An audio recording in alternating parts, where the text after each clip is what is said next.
All right, so the first thing that Renay did when she arrived today was make me a cup of tea. That was at 5 a.m. And I really enjoyed it. It was in my Heart of Steel mug and it was a fucking nice cup of tea. She then made me bacon and egg wraps. Oh yeah, that's how you kickstart a day in a great way if you ask me. And there I am chomping it in. Just delightful. Just fucking delightful. Alrighty, then Renay did the bathroom for me, which was wonderful. She cleaned it all up, starting with the sink and that. Then she did the tootie in the shower. And she did a really great job of everything, It smelt and was shining like a new pin when she was finished. New pin, is that the saying? I don't know. But it smelt good, it looked good, yeah. And that's what you need. See, she's really getting in there and scrubbing her little heart out. And that's great. And then she's wiping that all clean, just tremendous. Then she got into the shower and she showed me that if you use gumption and you wipe the inside of the shower with a little bit of water to spread it around, then use a dry cloth after whatever, it really cleans it off, the soap, sud and scum, and makes it really clear. And that's what you want, a clear shower glass. See there, she's using the dry cloth to wipe the residue off once she's spread the sort of wet gumption around. And you can see I focus in and you can see it's really clean. And of course she's got to do the other side as well. Otherwise only one side will be clean.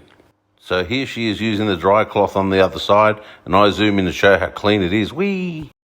I'm very fortunate today to have a helper come early at 5 in the morning. Now we get to see the mountains of booze and pallets brought in by the semi-trailer load many times a week to this bottle mart. They sell more booze out of here than any other booze shop in Australia, as I understand it.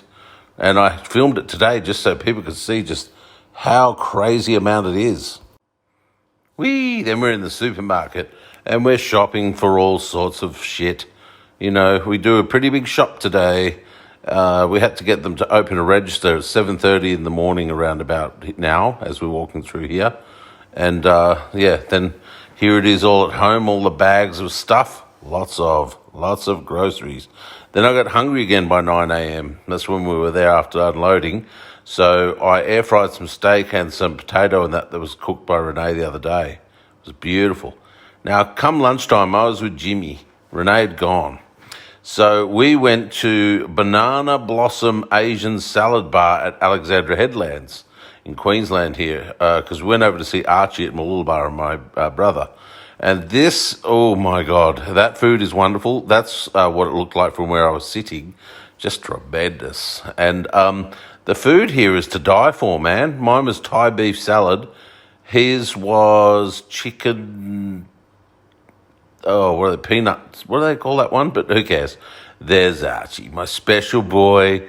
Oh, yes, he had a wonderful morning, apparently running on the hill and going in the ocean. So you can see when he's sleeping there. I was aware of it when I was there, that he was in a very peaceful state, and I just loved that. And we went down, Jimmy said that there's a new tank bathhouse location. They're up at Mullaney, but they've opened at Mooloolaba just recently, and I believe this Mooloolaba location has an ice bath as well as hot tubs and all things like that. So that's very exciting, isn't it? We'll be able to go and have ice baths and things. And then by the time I got home, it was nearly dinner. So Jimmy got onto this chicken recipe that Renay gave us. And today at the shops, we bought buttermilk chicken and this, coating mix that Renay put us onto. So you dip the chicken into the buttermilk, into the coating mix, and then she actually just puts it in the oven. But we cooked it in olive oil in that fry pan back there. And it was bloody beautiful, I'm telling you. It's just like Kentucky Fried, but with a little twist to it that makes it just that touch different. And you can't argue with that. That's some delish fried chicken. We ran out of that mix, and so we did a couple of pieces of chicken in panko crumb as well. And that's the oil. It's olive oil. And you can see we've put it there so that you can shallow fry. Now, when he washes his hands here, he washes his hands for so long and so hard. It's like he's washing up for surgery. But the hygiene's good. Don't mind good hygiene. I'm all for it. Hate bad hygiene, actually, around my food. It makes me want to retch.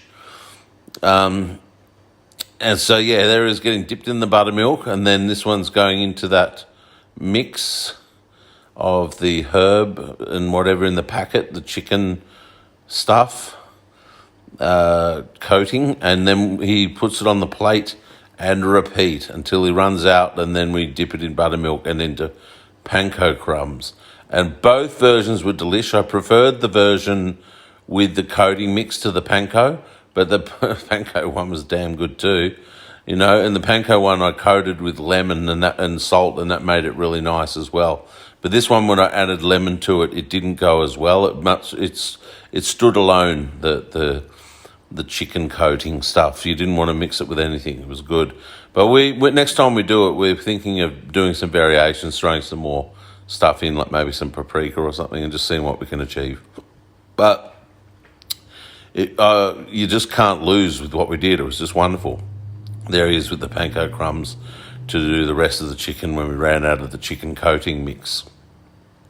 But that's all good in the hood. Yeah, so I had a lovely dinner of fried chicken and oranges, and because I was a bit saladed and vegged out from all the salad I had earlier and the vegetables I had earlier as well. So I went for some fruit with my chicken this time, and by gum, the navels from Aldi at the moment are just phenomenally sweet. Here he is dropping it into the oil. We didn't have it so deep that it was deep fried. We had to cook it one side at a time, but it was, you know, fucking tremendous is what it was. It came out bloody beautiful. And that's how I'm living now, you know, the fried chicken life, doing the healthy version of it. Probably healthier if we had just got a spray can of olive oil and coated it and did it in the air fryer or the oven. But, you know, oh, there's my oranges that I was eating. Oh, shit. So, and the oranges I've been keeping in the fridge, so they were really delicious. Now, that's the chicken with the coating mix and the buttermilk. That's how it looks when it comes out, and it looks fantastic. You got to remember, this is skinless too. So it had a nice, thick, crunchy outer, despite the fact that there was no skin on the chicken. So we plated it up with that lemon, and like I said, the lemon didn't go all that good with this style of chicken. It stood alone. It didn't need the lemon. The lemon kind of messed it up. Yeah, this chicken's very, very good. It's similar enough to Kentucky Fried and enough different for you to really enjoy something similar but unique in its own way. It's just, yeah, it's a really good, I'm glad I was taught this style of cooking. It's wonderful.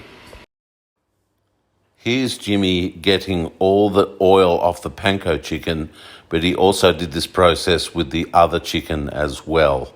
And you can see he gets oil all over his fingers through the paper, and you remove as much of it as you can. You don't want it sitting there, as he's explaining here. You don't want it sitting there and eating it. You want to pat it all away. It tastes better, makes you eat less of it, and whatever. And yeah, he's right. It was really yummy what we had here. So here I am trying the panko one, and with salt, pepper, and lemon, it was killer. Eating off my beautiful hungry caterpillar plate. How can you go wrong? What a fucking day, man. Good stuff.